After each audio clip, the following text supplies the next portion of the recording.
Nous vous saluons dans la paix et dans l'amour du Seigneur. Shalom chez vous, chers téléspectateurs de notre émission Théla, puisqu'elle est nôtre à tous. Nous sommes très heureux une fois de plus d'être devant vos écrans ce soir et après tout dépend de l'heure à laquelle vous nous suivez. Nous sommes contents encore de présenter cette émission pour vous ce soir, une émission qui carrément vous bénit, qui carrément vous fait du bien, qui carrément vous édifie, puisqu'il s'agit de Jésus, de la personne de Jésus qui est proclamée en ce lieu, qui est proclamée et qui est au centre de cette émission. Et ce soir, et comme à l'accoutumée, bien sûr, je ne serai pas seul. Bien sûr, cette émission, nous la faisons toujours accompagnée des grâces que le Seigneur nous envoie, les grâces que le Seigneur a appelées et celles qui viennent nous bénir, qui viennent nous parler de la part du Seigneur. On ne se fatiguera pas de parler du Seigneur car la moisson est tellement grande et il y a peu d'ouvriers. Nous espérons que votre télé aujourd'hui est une ouvrière pour vous édifier, pour vous parler du Seigneur. Alors ce soir, comme je l'ai dit, je serai accompagné d'une grâce de notre ville, de la ville de Kolwezi, de la province du Lualaba, cette ville qui regorge beaucoup de serviteurs. Et je crois qu'au fur et à mesure qu'on évolue, vous en découvrez et c'est une bonne chose. Alors, comme je l'ai dit, on espère que la semaine a été bonne pour vous. On espère que lundi a été béni pour vous, mardi, mercredi, jeudi. Alors, je voudrais dire à quelqu'un, comme je dis souvent, d'ailleurs, quelle que soit la circonstance qui vous est arrivée durant la semaine, dites-vous que le Seigneur maîtrise tout. Et ce soir, nous sommes venus le célébrer parce que c'est dimanche aujourd'hui. Lundi, il est avec nous. Toute la semaine, il nous a accompagnés et nous venons lui rendre grâce. Nous venons lui rappeler qu'il est l'amour inconditionnel. Et ça sera avec la sœur Faveur Moukoko dans son titre « Amour inconditionnel ». On se retrouve après cela.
Voilà, il s'agissait là du titre Amour inconditionnel de notre sœur Faveur Mokoko qui continue à nous bénir. Et on espère que ce chant vous a fait du bien, vous a rappelé que Jésus était un amour inconditionnel. Quels que soient nos péchés, quels que soient nos défauts, il y a celui qui sait nous aimer tel que nous sommes et sans condition. Et on espère que ce chant vous a énormément béni. Comme je l'ai dit sur ce plateau, je ne suis pas seul. On est accompagné d'un pasteur, on est accompagné d'un homme de Dieu très bien. Je crois que dans différentes émissions, vous l'avez suivi. Mais il est aussi important pour moi de le recevoir en sa qualité de pasteur, n'est-ce pas, dans cette émission qui parle de Jésus, rien que Jésus. Jésus, l'amour inconditionnel. Et je le reçois après cette transition.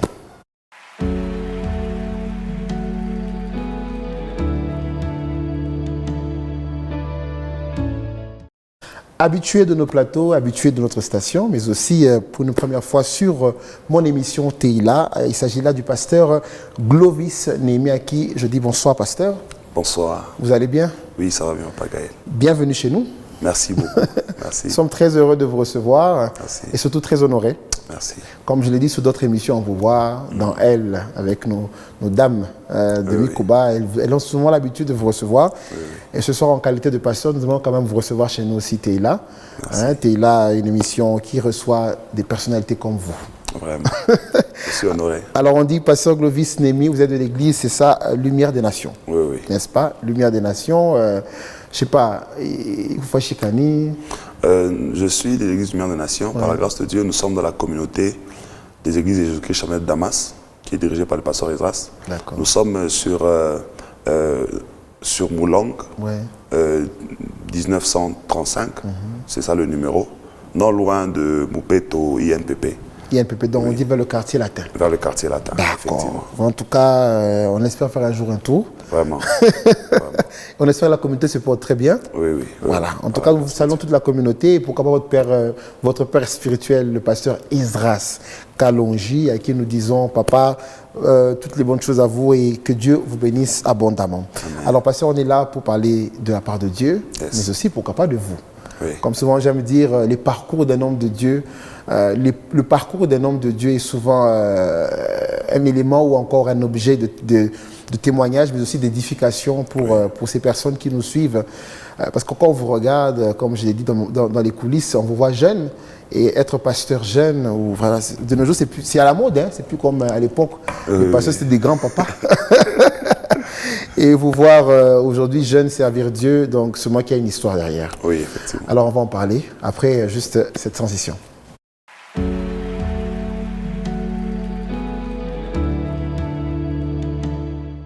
Alors comme je l'ai dit, la vie d'un serviteur pourrait être un élément de témoignage ou encore d'édification pour vous qui nous suivez ce soir. Et ce soir, nous avons le pasteur Glovis. Hein? Le nom viendra, je vais m'habituer. Avant que je n'arrête de lire sur mon papier. Alors, je préfère dire Némi. Hein, ça ne vous dérange pas? Voilà, le pasteur Némi, voilà. Parce que j'avais un ami Némi. Okay. Alors, le pasteur Némi est là devant nous ce soir. Alors, on aimerait savoir qui est le pasteur Némi. Okay. Parce qu'on sait que parler de soi en 10 minutes ou 7, c'est pas facile. Mais bon, on espère qu'on va... on pourra le faire, voilà. Je vais essayer. Merci beaucoup encore, Papa Gaël. Très honoré d'être là. Alors, moi, le pasteur Glovis, qui est aujourd'hui par la grâce pasteur, j'ai commencé, bien sûr, dans le monde. Mais ce qui est compliqué, c'est que, comme on a parlé tout à l'heure, la vie d'enfant dans une famille chrétienne, surtout quand les parents sont eux-mêmes pasteurs. Alors, déjà que ma mère est apôtre, mon père est pasteur, ça n'a pas été très facile parce qu'il fallait que je puisse connaître ma période d'adolescence et mes erreurs. Mais tout ça, j'étais accompagné toujours avec la lumière chrétienne, les parents, la famille chrétienne. Alors j'ai quand même connu une enfance un peu mouvementée quand même. D'accord. On va en parler. Hein? Un peu mouvementée. Et donc, par la grâce de Dieu, après que j'ai quitté le monde, j'ai été baptisé autour de 2014. Oui. Bien que déjà prêchant, bien que déjà chantant à l'église, travaillant, J'ai été baptisé en 2014 et en 2017, par la grâce de Dieu, consacré comme évangéliste. Et puis voilà, aujourd'hui nous sommes pasteurs. Alors, marié? Oui, bien sûr, marié, très marié. Ah, il faut préciser.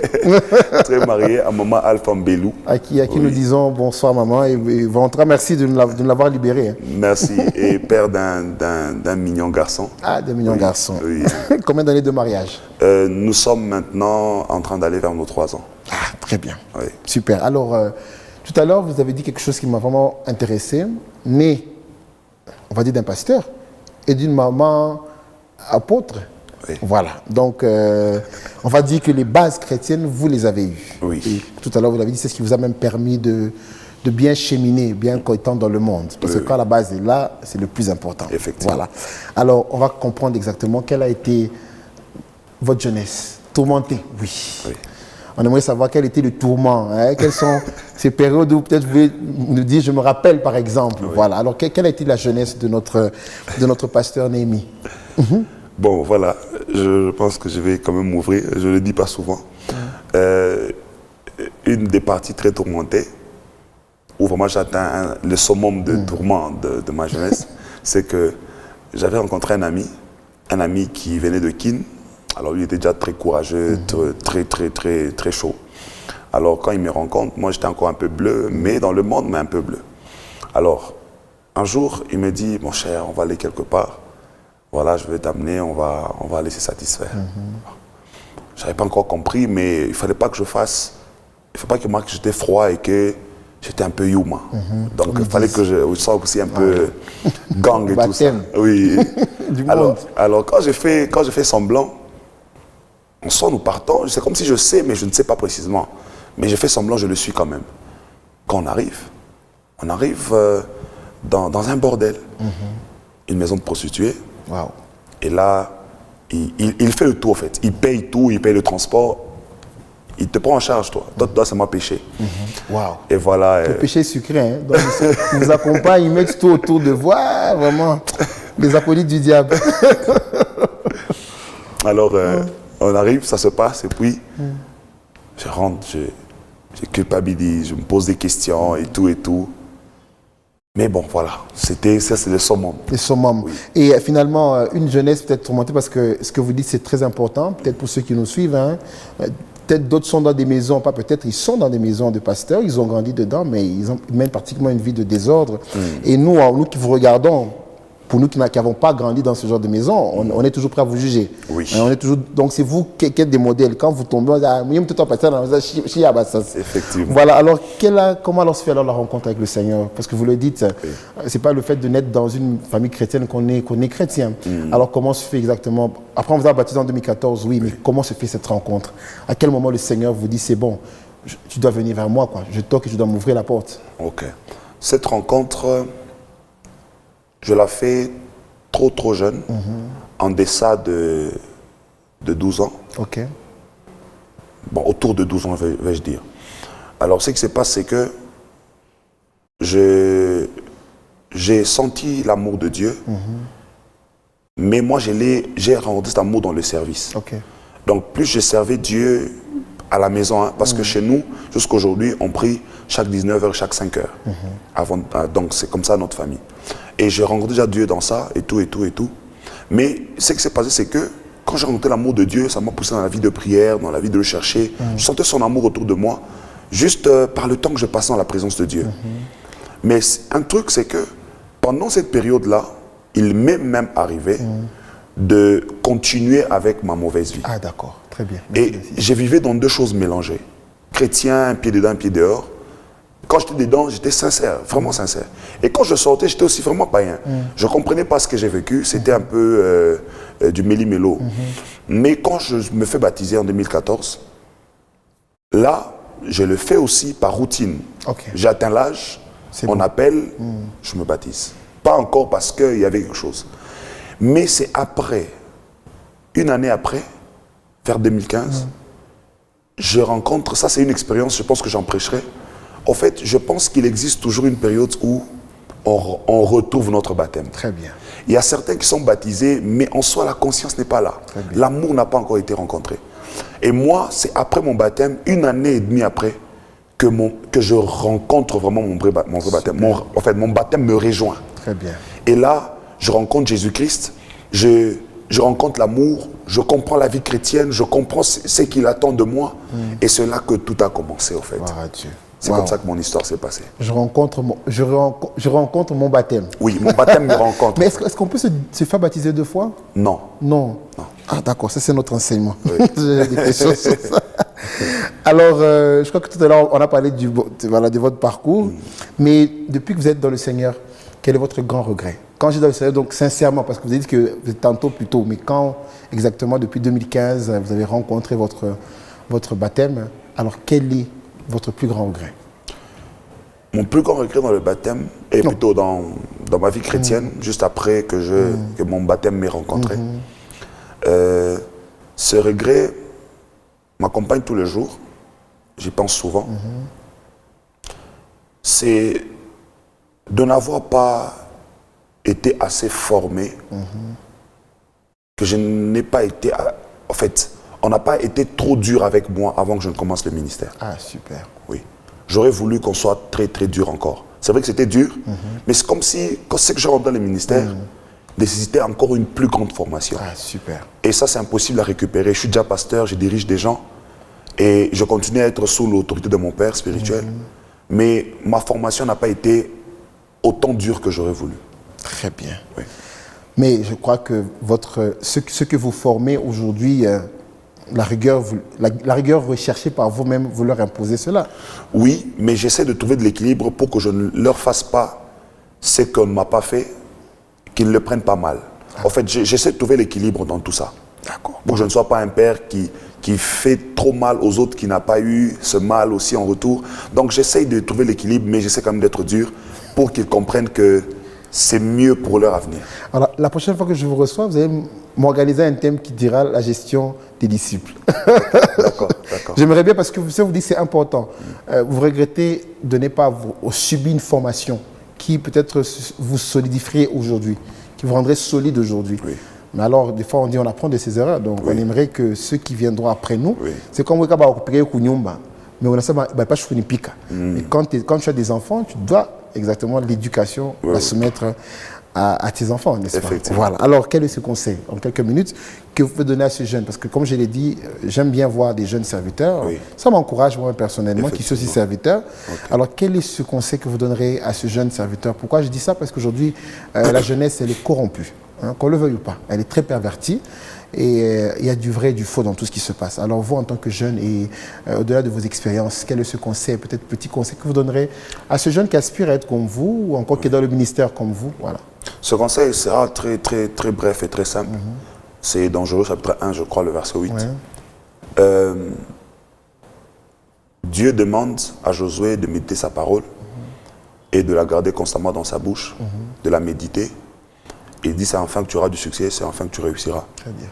En fait, je voudrais juste amener ici la jeunesse chrétienne à comprendre qu'il y a une très, très, très grande différence et un très grand espace entre la réussite et le succès. Très bien.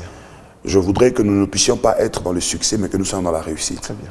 Le succès peut être autour de comment on est connu, comment on est superficiel, mais la réussite, elle est profonde. Il y a des gens qui ne font pas le buzz aujourd'hui, mais qui sont profonds dans leur manière de faire les choses.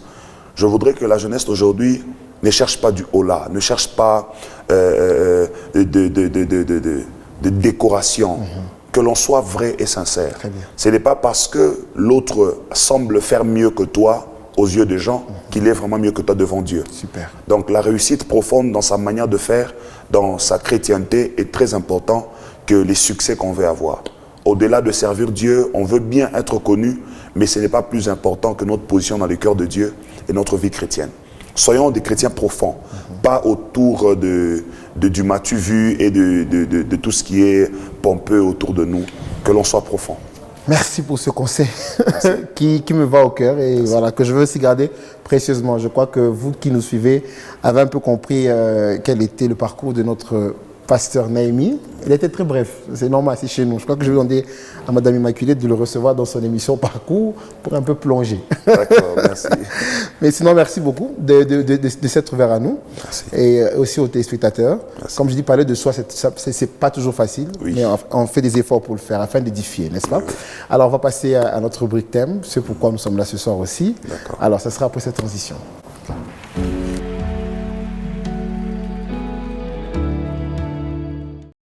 Alors, faire une impression sur une chose ou une personne, exercer sur elle une action, n'est-ce pas, qui tend à la modifier plutôt cette chose ou cette personne, dans le but d'avoir un résultat positif ou négatif. Telle est l'essence d'un des mots-clés de notre thème de ce soir, mais aussi, par ailleurs, on parlera de ce que l'on hérite, n'est-ce pas, de notre naissance, mais aussi de ce qu'on nous impose, hein, sans avoir notre avis, bien sûr, mais aussi de ce que nous choisissons après une prise de conscience. Voilà aussi l'essence qui constituera le deuxième mot clé de notre thème, qui sera l'influence spirituelle des noms. Ah, j'aime beaucoup ce thème. L'influence spirituelle des noms. Ah, le nom, Gina. Hein? Gina, c'est ça? Oui. Voilà, Gina. Donc, l'influence spirituelle, Yaman Gina.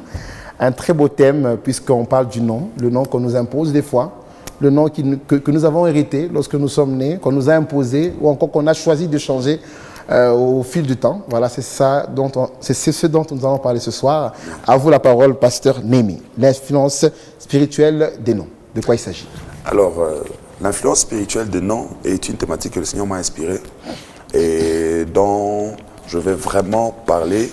Je pense que je serai très bref parce que ça a commencé d'un enseignement et ça sera notre prochain livre, par la grâce de Dieu. Super.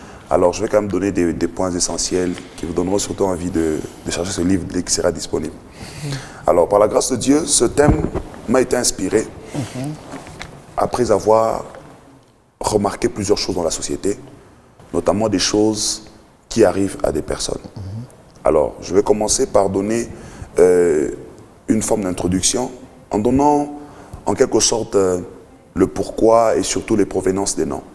Parce que je pense que tout nom a une influence qui est spirituelle. Autour d'un nom, il n'y a pas que ses lettres, il n'y a pas que sa signification, je serai très profond, il n'y a pas que la langue d'origine, il y a beaucoup de choses autour d'un nom. Alors, c'est normal que nous puissions savoir pourquoi on a ce nom vient d'où, il signifie quoi, et surtout qui me l'a donné, je vais parler de ça. Très bien. Donc, un nom a une influence sur la vie d'une personne. Super. Donc, quand on donne un nom à quelqu'un, l'influence est là, liée à ce nom. Alors, je vais commencer par donner quelques provenances du nom, d'où proviennent les noms. Alors, premièrement, les noms peuvent provenir d'un tuteur ou d'un parent. Oui. Donc, ça vient de la personne elle-même. Ça veut dire qui est tuteur ou parent. Ça peut être maman, papa, ou celui qui garde l'enfant, qui a eu l'enfant dès son enfance. Et ce dernier peut inventer ou créer un nom.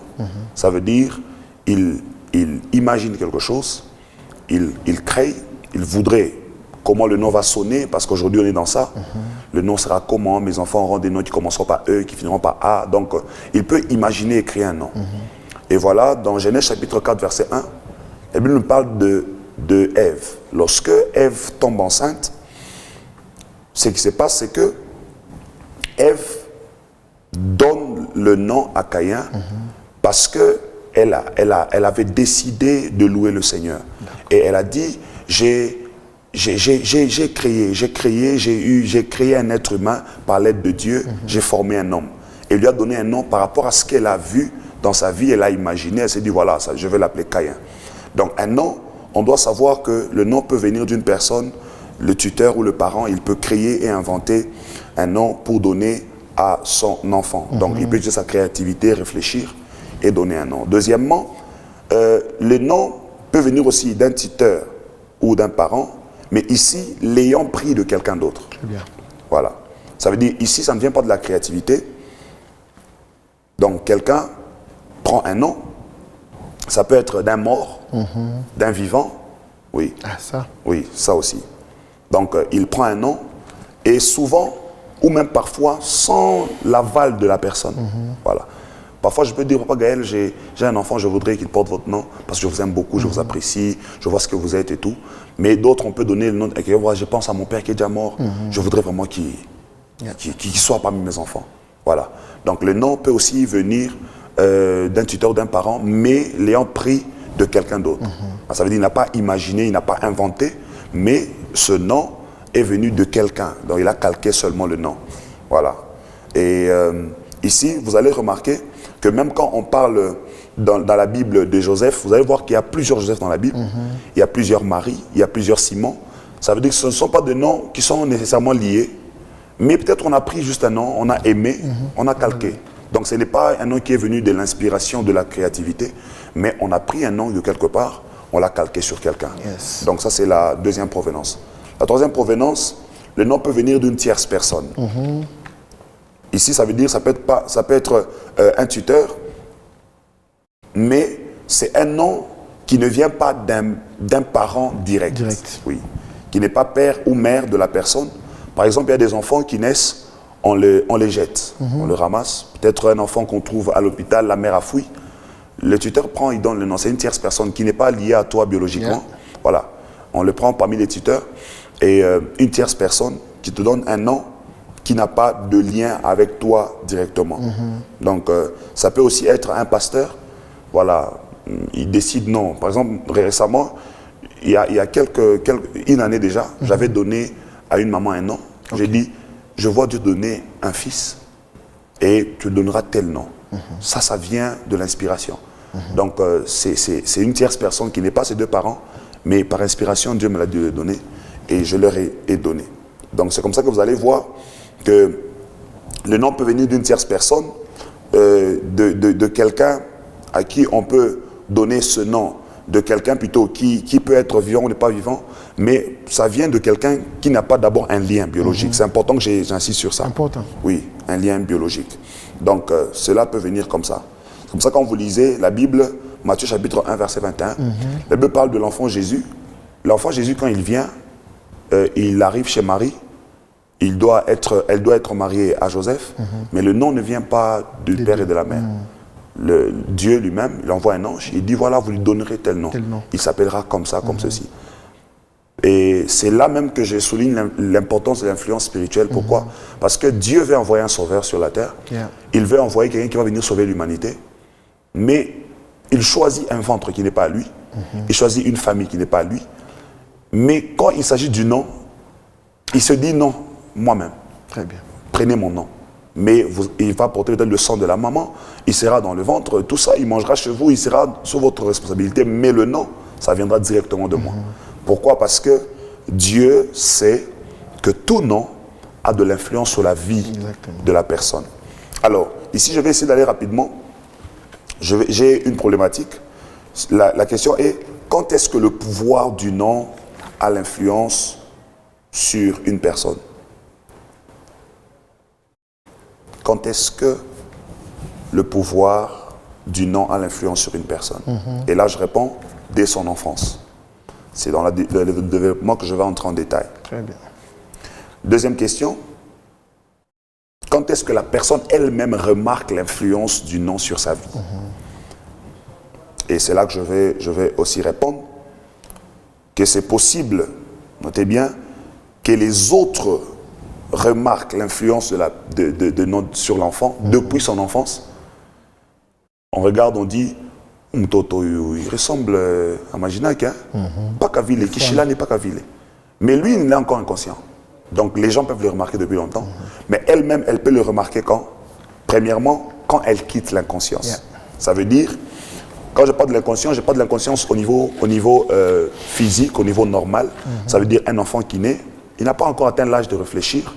Il n'a pas encore atteint l'âge de savoir qu'elle est vraiment une personne à part entière. Donc, c'est quand elle atteint ce niveau-là de se connaître, de se comprendre, qu'à ce niveau-là, quand elle quitte l'inconscience, qu'elle peut commencer à voir ou à remarquer l'influence spirituelle de son nom sur sa vie. 1 Corinthiens chapitre 13, verset 11, la Bible dit, il dit, quand j'étais petit, je faisais des choses comme un enfant, mais quand j'ai grandi, Je fais les choses comme maintenant. Pourquoi? Parce que chaque âge détermine les actions que nous posons. Yeah. Ça veut dire que quand on pose un acte dans l'inconscience, c'est différent de quand on pose l'acte dans la conscience. Donc ici, l'apôtre Paul est en train de faire comprendre que quand on est enfant, on pose des actes avec inconscience. Ok. Oui. Donc là, on a un âge où on pose des actes sans savoir vraiment les résultats. Et parfois, c'est les parents qui savent et tout ce qui va avec. Deuxièmement, la personne remarque quand elle quitte l'innocence. Ok, très bien. Quand elle quitte l'innocence. Ici, je parle du moment où elle devient maître de ses actions. Ici, je vais vous expliquer clairement qu'est-ce que ça veut dire. Ça veut dire, vous remarquez, lorsque la personne grandit, elle quitte l'inconscience, deuxièmement, elle quitte l'innocence. Quand vous lisez Galates chapitre 6, verset 7, la Bible dit que ce que l'homme aura sémé, il le mentionnera. Yeah. Ça veut dire que ça devient un principe dans la vie. On sait que quand j'ai fait telle chose, j'aurai tel résultat. Exactement. Alors c'est un âge ou une étape où une personne comprend que tout ce que je pose influence ma vie. Yeah. Ça veut dire que quand je veux quelque chose, je pose l'acte pour avoir la chose. Elle n'est plus dans l'inconscience ou même dans l'innocence. Ça veut dire que tout ce qui lui arrive, elle sait qu'elle est maître de ce qui lui arrive. Elle vit les résultats. Alors qu'est-ce qui se passe ici, Papa Gaël? C'est qu'à ce niveau, lorsqu'on dépasse ce niveau, vous allez comprendre que la personne maintenant remarquera que son nom peut avoir quelque chose dans quel sens? Parce que normalement, quand on pose des actes, on voit des résultats. Mais quand vous arrivez à un niveau où vous remarquez que vous posez des actions, Oui. mais vous ne recevez pas les résultats attendus, là, des questions peuvent se poser. Ça veut dire, on devient à un moment où on remarque que les choses qu'on sème, c'est pas ce qu'on récolte. Je fais A, je ne récolte pas A. C'est comme si je récoltais C. On a quitté l'innocence. On sait que tout ce que je fais peut avoir des répercussions sur ma vie. Alors je fais des bonnes choses, mais je ne vis pas des bonnes choses. Ça tape, ça tique. Déjà quelque chose ne va pas. Et c'est là que vous allez comprendre une chose, que beaucoup de gens vivent des mauvaises choses dans leur vie à cause d'une certaine influence spirituelle, mais ils ne savent peut-être pas que la source c'est leur nom. Yeah. Parce que quand vous êtes dans 2 Rois, chapitre 2, versets 19 à 22, la Bible dit qu'on est allé voir Élisée pour lui dire « Le séjour est bon, tout va bien, mais seulement il y a un problème, l'eau est amère. » J'aime l'ingéniosité ou la révélation qu'avait le prophète Élisée. Il demande « Donnez-moi le sel sur un plateau, allons à la source. » Parce qu'il sait qu'on ne peut pas modifier une chose au milieu. On ne peut pas modifier une chose au début. Pour changer les choses, il faut aller à la source. Très bien. Et parfois, la source est très ignorée. On ne se rend pas compte que c'est d'où viennent les choses. Et beaucoup de gens vivent des mauvaises choses dans leur vie, des influences très négatives. Mais ils ont beaucoup prié, peut-être fait beaucoup d'offrandes, peut-être fait beaucoup de jeûnes et de prières.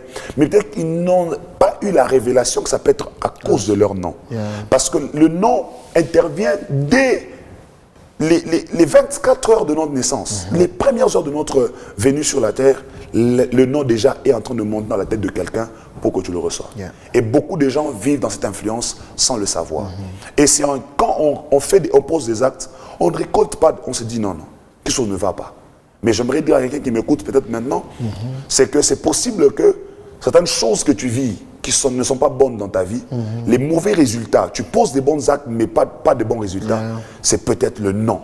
Exactement. Mais je sais que le Jésus que nous avons reçu Amen. est capable de briser cette influence négative du nom. Amen. Et pendant que tu m'écoutes, je ne sais pas dans quelles circonstances on t'a donné ce nom, mais si elle a une influence négative sur ta vie, qu'elle soit brisée dans le nom puissant de Jésus. Parce que Jésus est capable d'améliorer les choses. Alors ici je disais, Papa Gaël, la Bible nous parle d'un homme qui s'appelle Abraham. Dieu est Dieu. Yeah. Il a permis que Abraham naisse et ait le nom qu'il avait. Mais quand Dieu veut commencer une histoire avec Abraham, il le change de nom. Il dit qu'on ne t'appellera plus Abraham, on t'appellera Abraham. Et il change aussi à Sarah.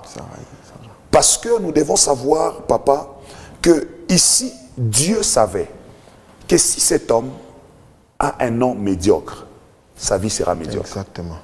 Il lui dit même par après, à part seulement changer le nom, il lui dit, voici, je ferai de toi une grande nation, je te bénirai et je rendrai ton nom grand. Ça veut dire que si Dieu rend ton nom grand, c'est parce qu'il sait que si une personne a un nom petit, sa destinée sera petite. Yeah. Si quelqu'un a un nom qui est maudit, il aura une destinée maudite. Et c'est comme ça que le Seigneur, avant de faire toutes choses, dans les bases de leur commencement avec Abraham, il lui promet de lui donner un grand nom. Parce que la grandeur de ton nom détermine ton avenir. Amen. La grandeur du nom que tu as. Et beaucoup de gens aujourd'hui vivent et ignorent. J'ai cette, je vais dire, cette habitude, parfois je vais l'appeler ça l'habitude parce que beaucoup de gens ne trouvent pas ça bien. À chaque fois que je rencontre des gens, je leur pose la question, ton nom signifie quoi? Ça peut être un joli nom, mais on ne connaît pas la signification. Non, je ne connais pas, non, c'est pas normal. Et si ça te maudissait? Ça là. Et ça parlait le contraire sur ta vie. Parce que vous pouvez avoir un nom, Papa Gaël, vous avez un chemin, une destinée d'aller vers la grandeur, mais le nom a une destinée vers la petitesse. Et rassurez-vous, il y a un lien entre vous et votre nom. Ça vous tirera. Ça vous tirera. Et donc je vais essayer d'aller rapidement, parce que je ne sais pas voir mon temps, mais c'est vous qui m'aidez. Alors, il vous reste 3 minutes. Combien? 3. Ok, voilà, je vais aller rapidement. Alors, permettez-moi, comme c'est un livre, je pense que les autres auront la grâce de la voir, je vais donner quelque chose qui va beaucoup aider les gens. Je vais donner une petite liste. Alors, il y a une loi que moi j'appelle la loi du nom. La loi du nom. C'est quoi une loi? La loi, c'est une règle, c'est une obligation écrite, prescrite ou tacite, auxquelles des personnes doivent se conformer. Alors, j'appelle ça la loi du nom. Alors, je vais donner quelques articles de la loi du nom. La loi du nom postule ceci. Premier article, c'est que le nom est l'identité permanente d'une personne. Exactement. Qu'est-ce que je veux dire par là? C'est que sa vie peut vouloir prendre une tournure, mais son nom le remettra dans la définition ou dans l'influence de son nom. Exactement. Deuxième des choses, le nom est l'identité futuresque d'une personne. De quoi je parle ici? Papa Gaël, ça veut dire, car ce que vous n'avez pas encore vu aujourd'hui peut se manifester dans le futur. Vous pouvez avoir une vie normale, une vie réussie, mais en soi, le nom que vous avez, c'est votre identité du futur. Quel que soit ce que vous allez faire maintenant, ça peut sembler aller, prospérer, mais rassurez-vous que demain, ça va vous rattraper et vous amener là où vous devez être. Ça, c'est de deux. Alors, de trois, je vais finir par là. Celui qui est nommé, plutôt celui qui nomme est supérieur à celui qui est nommé. Très bien. Donc, on doit savoir que dans la logique de choses, comme Dieu a créé les choses, il a créé les animaux, il a créé la création, mais il donne à l'homme de donner le nom. Pourquoi? Parce qu'il voulait que l'homme ait de la primauté. Et on doit savoir, quand votre papa vous donne un nom, votre mère vous donne un nom, quel que soit là où vous allez partir, il restera supérieur à vous. Ça. Sa position ne va pas changer. Il est supérieur. Quatrième de chose, je finis par là, tout celui qui est nommé est ipso facto ou automatiquement sous le pouvoir de celui qui l'a nommé. Donc quand je vous donne un nom, je garde un certain pouvoir. Ça veut dire c'est comme ça qu'il y a des gens qui ont reçu des noms et ils sont manipulés par ce nom. Ça veut dire pas seulement le nom que vous avez reçu, mais du fait que vous l'avez reçu de quelqu'un. Il est né avant vous, il a vu le soleil avant vous et il vous a donné un nom. Il garde un certain pouvoir sur votre vie. Donc, comme vous le savez, je suis fils de pasteur Isaac Kalonji. Nous sommes trop dans le combat spirituel. Et par la grâce de Dieu, nous avons des révélations pour aider des vies à changer. Important. Et donc, on doit comprendre que celui qui a donné le nom peut modifier ta vie, peut avoir de l'influence sur toi. Pas seulement le nom, mais aussi celui qui l'a donné. Il reste élevé. C'est pourquoi il faut toujours traiter alliance. Quand on a des parents, ils ont donné le nom, quel que soit ce que Dieu fait avec toi, il ne sera jamais ton subalterne. Même si je suis pasteur, parce que je connais des gens qui sont pasteurs, il prie avec sa mère, il prie avec son père, tu l'imposes la main, mais il reste supérieur. Parce qu'il t'a donné le nom. Exactement. Et donc, je vais m'arrêter là. Merci beaucoup pour ce beau développement. Et comme je l'ai dit, le temps il est toujours serré derrière nous. Effectivement. Mais il n'empêche quand même de toujours mettre l'eau à la bouche. Et comme vous dites, le livre va sortir. Et quand il va sortir, moi, je vous recevrai. Donc, dès qu'il est disponible, vous revenez vers moi et on continue sur le même thème, n'est-ce pas? Merci. Alors, puisqu'on parle du nom, n'est-ce pas? Vous dites que celui qui donne le nom a une autorité sur nous. N'est-ce pas? Entre-temps, le nom a ses effets ou encore ses impacts sur nous. Ça peut être dans le présent, tout comme dans le futur. Alors moi, pasteur, j'ai une question, parce que vous savez, la notion du nom, du Magina, on va dire, hein, Noi, en lingala, Magina, homonyme, n'est-ce pas, monomo, voilà, c'est quelque chose qu'on a trouvé sur la terre. Hein.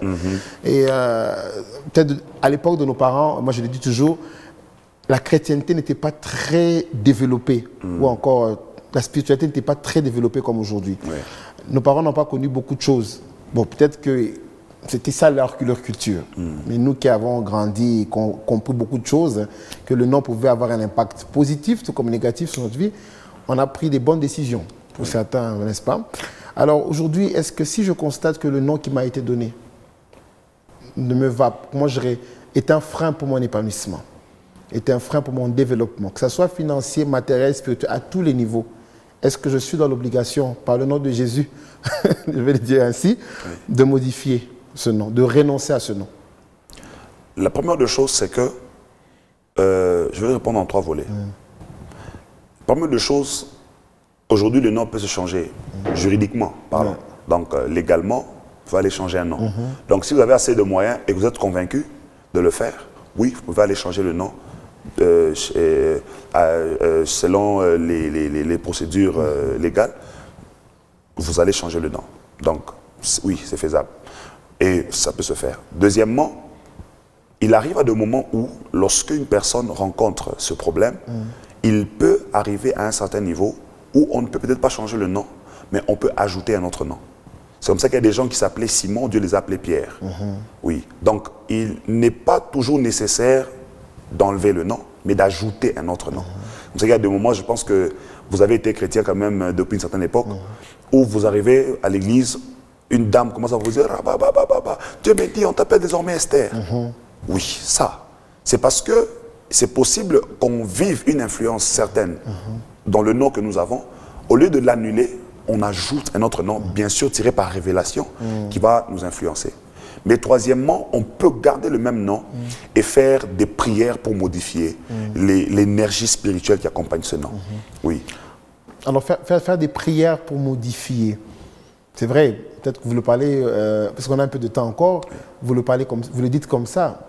Mais quel serait ce type de prière, par exemple? Pour vous qui êtes dans un peu le ministère de combat spirituel, un peu comme chez Amo Langui, on respecte vraiment, on respecte vos grâces et surtout cet appel, parce qu'à l'époque, on pensait que vous divisez les familles, mais on s'est rendu compte que ce sont ces choses qui ont quand même un peu conscientisé aussi beaucoup de personnes.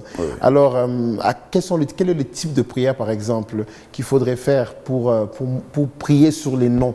Parce que c'est bien beau de le dire. Et quelles sont les actions qui peuvent suivre aussi pour que ce nom exactement n'ait pas un impact sur nous? Parce que moi, de nos jours, bon, j'ai une question que je vais poser, ça sera plus tard, mais je réponds d'abord à celle-là, et puis on va aller sur l'autre question. Oui, pour être pratique, vous devez faire une prière, bien sûr inspirée par l'Esprit ou selon que l'Esprit va vous donner cette révélation, c'est-à-dire en termes de nombre de jours. Vous devez faire un jeûne de prière, où vous privez de la nourriture, et vous prenez une longue période en priant pour ce nom. Vous priez pour votre nom en brisant les influences négatives. Vous parlez clairement, Seigneur, je refuse d'influence. Et parfois, ces influences peuvent être visibles. Je n'ai pas cité le problème des homos, parce qu'on le vit. Il y a des gens qui ont des vies calquées. Bien sûr. Donc, vous regardez votre vie, c'est comme ça que les autres vivent. Et parfois, ça même le nom de la famille. Tous ceux qui portent ce nom-là vivent ça. Et quand vous connaissez précisément ce qui ne va pas, Seigneur, dans le nom que je porte, j'ai détruit tel problème de célibat, tel problème de finances, tel problème au niveau de la promotion, tel problème au niveau de la croissance ministérielle, tel problème. Donc vous êtes précis et vous faites une longue prière en train de prier à jeun. Et pendant que vous finissez cette prière, vous faites une offrande. Une offrande à votre pasteur, à votre père spirituel. Et vous dites, papa, je fais cette offrande pour le nom, pour que Dieu enlève les influences négatives sur mon nom. Oui. Alors, que dit de la jeunesse que nous sommes actuels, hein, cette nouvelle génération qui refuse de donner le nom des Magina? Donc, je suis tout bicatal. Ça, non, non, pas les, on peut dire qu'on s'engage pour la, non. On peut dire qu'on non. Que dites-vous de cette génération? Est-ce qu'elle est dans le faux? Est-ce qu'elle devait être réprimandée ou bien encouragée ou bien accompagnée? Je ne sais pas, bref. Je pense qu'elle doit être conseillée. Parce que nous sommes en train de toucher à notre culture et de perdre cette chose-là. Très bien. Mais ça reste quand même une chose importante de vérifier à qui on donne le nom.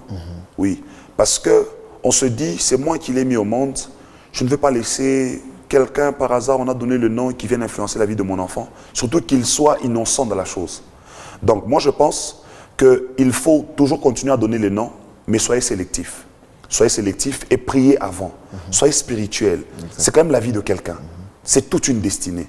Donc priez pour ça avant de donner, mais ce n'est pas mauvais de donner le nom. Ce n'est pas vraiment mauvais. On doit continuer à le faire pour garder ce côté social, cet amour familial. Ce n'est pas mauvais de donner le nom. Oui. Alors, je donne un exemple. Hein. Je ne dis pas que c'est ça. Babako ni mouloji, et tu sais que ni mouloji. On a tout le monde mauvais les coups. Mais voilà, on met au monde le premier garçon, comme c'est un peu dans nos cultures. Oui. On doit donner le nom, surtout que je suis papa. Donc, je dois donner c'est un garçon, le nom de mon père à cet enfant. Qu'est-ce que je fais à ce moment? Si c'est un cas pratique. Un cas pratique, ne donnez pas votre nom. Ne donnez pas le nom de votre enfant au papa. Au papa. Ne donnez pas. Voilà. Très clair. Non, c'est quand même important, n'est-ce pas? Parce qu'on parle de l'influence du nom et comme vous dites, pour certains, c'était vraiment dans l'inconscience, on nous a donné ces noms. Comme je l'ai dit dans mon introduction, on a hérité des noms. Ok. Je donne un exemple qui peut aider quelqu'un. Je viens d'avoir mon premier garçon. Il y a bientôt une année. Mon père n'est pas sorcier, il est pasteur, comme j'ai dit. Mais je connais les influences de la grande famille. Très bien. Et lui aussi porte le nom de la famille. Et je vais donner bien sûr le nom plus tard, mais je n'ai pas voulu que le premier porte le nom de la famille. Okay. J'ai voulu qu'il porte un nom parce que c'est lui la tête. Très bien. Si moi je ne suis pas là, si ma femme n'est pas là, c'est lui la tête. Il représente légalement les parents. Donc j'ai préféré commencer par un nom qui n'est pas directement de mon père et après je peux lui donner un nom.